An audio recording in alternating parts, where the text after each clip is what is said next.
నగరంలోని ఆర్జికర్ వైద్య కళాశాల ఆసుపత్రిలో జూనియర్ వైద్యురాలి అత్యాచార హత్య ఘటనపై నిరసన వ్యక్తం చేస్తూ అల్లూరి సీతారామరాజు జిల్లా పాడేరు జిల్లా ప్రభుత్వ సర్వజన ఆసుపత్రిలో వైద్యులు, స్టాఫ్ నర్స్ సిబ్బంది నల్ల బ్యాడ్జీలు ధరించి నిరసన చేపట్టారు. దోషులను కఠినంగా శిక్షించాలని డిమాండ్ చేస్తూ ఆసుపత్రి సూపరింటెండెంట్కు వినతి పత్రం అందజేసి నిరసన చేశారు.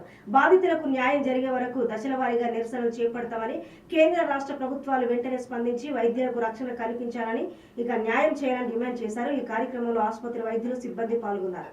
భద్రత చాలా చాలా ఇంపార్టెంట్. సో త్వరగా గవర్నమెంట్ దీని మీద చర్య తీసుకొని ఎవరైతే ఇదంతా చేశారో వాళ్ళకి శిక్ష పడాలని మేము కోరుకుంటున్నాం.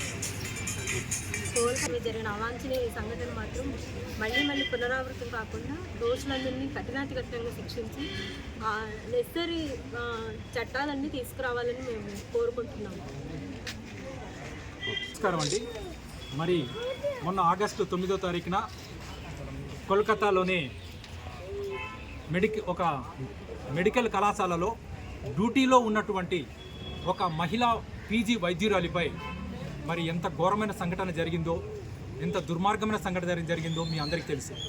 మరి ఆ దోషులను శిక్షించాలని ఈరోజు ఈ దేశంలోని అన్ని మెడికల్ కాలేజు, అన్ని ఆసుపత్రులు, అదేవిధంగా ప్రపంచంలో ఉన్నటువంటి వివిధ హెల్త్ సెక్టార్ అందరూ కూడా ప్లస్ మానవతావాదులు అందరూ కూడా ఏకమై ఈరోజు కఠినంగా ఆ దుర్మార్గులను శిక్షించాలని వాళ్ళు కోరుకుంటున్నారు. అయితే ఇలాంటి సంఘటనలు మళ్ళీ పునరావృతం కాకుండా ఉండడం కోసం మేము ఈరోజు నిరసన తెలియజేస్తున్నాం.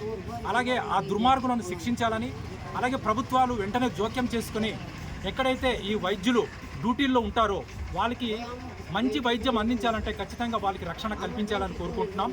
అదేవిధంగా మరి దేశంలో కానీ రాష్ట్రంలో కానీ కొత్త చట్టాలని తెచ్చి వైద్యులకు మరియు ఆసుపత్రులకు రక్షణ కలిగించే కఠినమైన చట్టాలని తీసుకొచ్చి ఇలాంటి దుర్మార్గమైన సంఘటనలను పనులను చేసే దుర్మార్గులను కఠినంగా శిక్షించే విధంగా కొత్త చట్టాలు తెస్తే ఇంకా వైద్యులు మంచి రోగులకు సేవలు అందించే అవకాశం ఉంది.